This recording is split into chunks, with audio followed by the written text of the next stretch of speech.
وما أرسلناك إلا رحمة للعالمين۔ السلام علیکم ورحمۃ اللہ وبرکاتہ۔ الحمدللہ کفا وسلام علی عبادہ الذین اصطفیٰ، اما بعد۔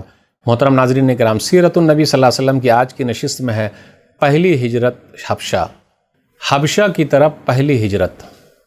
جب ظلم و ستم بہت زیادہ بڑھ گیا، پریشانی بہت زیادہ بڑھ گئی، ایمان والوں کو ستایا جانے لگا، مکہ میں رہنا دوبھر ہو گیا، اللہ تعالیٰ نے کچھ صورتیں اتاری اور اس کے اندر لوگوں سے کہا گیا کہ ایمان والے جو ہیں وہ کہیں بھی جا سکتے ہیں، ضروری نہیں ہے وہیں رہنا، اپنے ایمان کو بچانے کے لیے۔ یہی ماحول چل رہا تھا کہ اسی درمیان میں سورہ کہف اتری۔ سورہ کہف کے تینوں واقعے پر غور کیجئے۔ یہ سورہ جو اتری ہے اس سے ایک تسلی ملی۔ سورہ کہف کے اندر 3 سوالوں کا جواب دیا گیا۔ نمبر 1، اصحاب کہف کون تھے، غار والے کون تھے۔ نمبر 2، موسیٰ علیہ السلام اور خضر کا واقعہ کیا ہے۔ نمبر 3، ذوالقرنین کون تھے۔ تو یہ سورہ کیوں اتری؟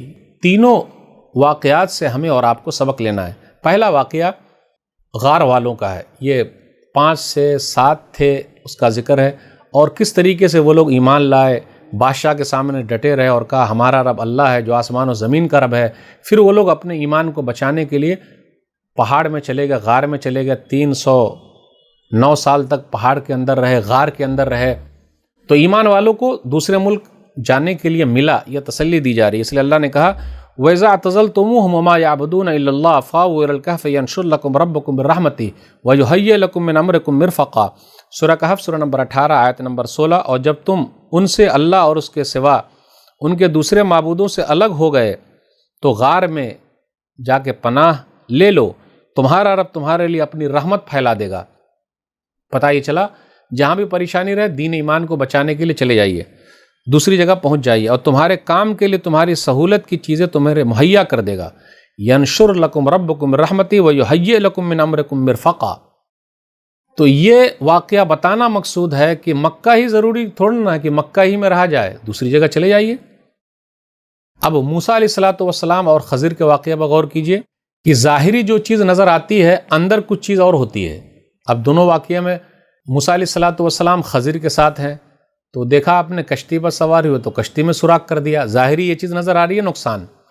پھر اسی طرح ایک بچے کو مار دیا خضر نے، پھر اسی طریقے سے جو دیوار گری جا رہی تھی اس کو سیدھا کر دیا۔ یہ تینوں واقعہ صحابہ کرام کو بیان کیا جا رہا ہے، اس لیے کہ ظاہری طور پر ہمیں یہ لگ رہا ہے کشتی میں سوراخ ہو رہا ہے، لیکن اندر سے کیا تھا کہ یہ کشتی بیچارے غریب لوگوں کی تھی اور بادشاہ جو تھا وہ لے لیتا تھا۔ تو اگر عیب دار نہ بنایا جائے، اس میں عیب نہ کیا جائے، سوراخ نہ کیا جائے، تب تو بیچارے کی کشتی چھن جائے گی۔ تو ظاہری طور پر لگ رہا تھا نقصان ہے، لیکن اندر سے کچھ ہے۔ صحابہ کرام ظاہری طور پر مکہ میں پٹ رہے تھے، نقصان ہو رہا تھا، تکلیف ہو رہی تھی، پریشانی ہو رہی تھی، لیکن بعد میں انجام کیا ہوا؟ دوبارہ یہ لوگ مکہ میں آ گئے۔ پھر اسی طریقے سے جو بچے کو مار دیا تھا وہ بچہ ظاہری طور پر ہے ارے بچہ کیوں مار دیے، لیکن ماں باپ کے لیے نقصان دہ تھا۔ پھر وہ جو دیوار گری جا رہی تھی اس کو سیدھا کر دیا، کیونکہ اس کے اندر 2 یتیم بچوں کے خزانے چھپے ہوئے تھے اور ان کے ماں باپ بڑے نیک تھے۔ تو ظاہری طور پر یہ چیز تھی، لیکن اندر رزلٹ کچھ اور تھا، اس لیے یہ واقعہ سنایا گیا ہے۔ ذوالقرنین کے واقعہ سے صحابہ کرام کو کیا تسلی ملی؟ ذوالقرنین کے واقعہ کی طرف اشارہ ہے، غور کیجئے۔ یہ زمین اللہ کی ہے اور زمین جس کو چاہتا ہے اللہ تعالیٰ دے دیتا ہے، لیکن کامیابی جو ہے وہ ایمان والوں کے ساتھ ہے۔ کفر میں کامیابی نہیں ہے، فلاح نہیں ہے، نجات نہیں ہے، ایمان میں کامیابی ہے، فلاح ہے، نجات ہے۔ پھر اسی طریقے سے اللہ تعالیٰ اپنے بندوں میں سے ایسے آدمی کو پیدا کرتا ہے جو بیچارے مجبور انسانوں کو یاجوج ماجوج جیسے ظلم کرنے والے لوگوں سے بچاتا ہے۔ جیسے اللہ نے ذوالقرنین کو پیدا کیا تو کچھ لوگ ایسے تھے جو یاجوج ماجوج سے پریشان تھے، تو ان ظالموں کا ہاتھ پکڑنے کے لیے، مظلوموں کے مدد کے لیے اللہ نے ذوالقرنین کو پیدا کیا۔ تو نبی صلی اللہ علیہ وسلم آئے ہیں جو ظالموں کا ہاتھ پکڑیں گے، مظلوموں کا ساتھ دیں گے، تو گھبرانے کی ضرورت کیا؟ تو یہ واقعہ سنا کر تسلی دی جا رہی ہے۔ پھر یہ بھی کہا کہ اصل میں اللہ کے نیک بندے ہی زمین کے وارث ہوتے ہیں۔ سورہ کہف کے بعد سورہ زمر سورہ نمبر 39 اتری، اس کے اندر للذین احسنوا فی ھذہ الدنیا حسنہ وارض اللہ واسع انما یوفی الصابرون اجرہم بغیر حساب۔ سورہ زمر سورہ نمبر 39 آیت نمبر 10۔ جن لوگوں نے اس دنیا میں اچھائی کی ان کے لیے اچھائی ہے اور اللہ کی زمین کشادہ ہے، یعنی مکہ میں پریشانی ہے دوسری جگہ چلے جائے، صبر کرنے والوں کو ان کا بدلہ بے حساب دیا جائے گا۔ رسول اللہ صلی اللہ علیہ وسلم کو پتہ چلا کہ اسحمہ نجاشی جو حبشہ کے بادشاہ ہیں ایک انصاف والے بادشاہ ہیں. حبشہ کو ابھی ایتھوپیا کہا جاتا ہے، وہ عیسائی تھے، بعد میں مسلمان ہو گئے. وہاں کسی پر ظلم نہیں ہوتا. تو رسول اللہ صلی اللہ علیہ وسلم نے مسلمانوں کو حکم دیا کہ وہ لوگ اپنے دین کی حفاظت کے لیے حبشہ کی طرف چلے جائیں. 5 نویں میں نبی صلی اللہ علیہ وسلم نے صحابہ کرام کے ایک گروہ کو الوداع کہا. اس میں 12 مرد اور 4 عورتیں تھیں، اور ان کے امیر عثمان بن عفان رضی اللہ تعالیٰ عنہ تھے. رسول اللہ صلی اللہ علیہ وسلم کی صاحبزادی بھی رقیہ رضی اللہ تعالیٰ عنہ وہ عثمان بن عفان رضی اللہ تعالیٰ عنہ کے ساتھ میں تھی. یہ لوگ رات میں چپکے سے نکلے، کسی کو پتہ نہ چلا، اور مقصد یہ تھا کہ اگر پتہ چل جائے گا تو روک دیے جائیں گے.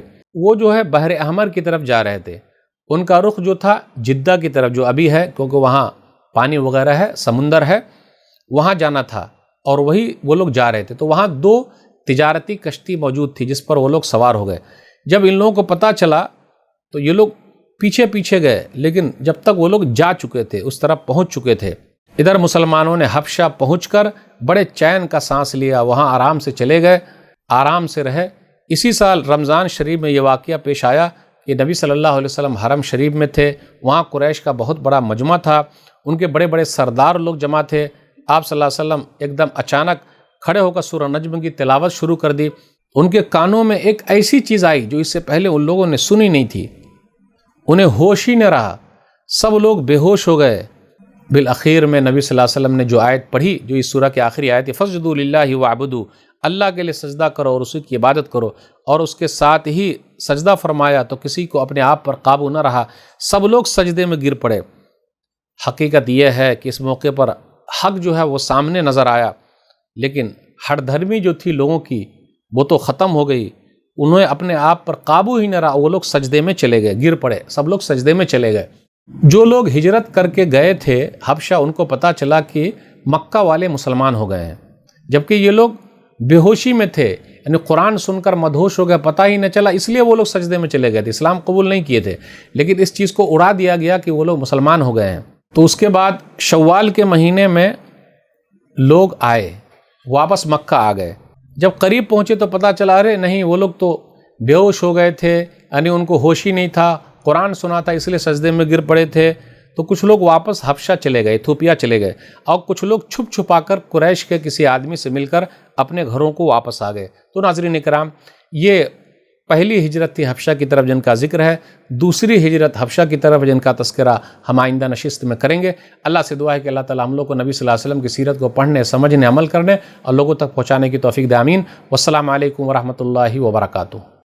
وما أرسلناك إلا رحمة للعالمين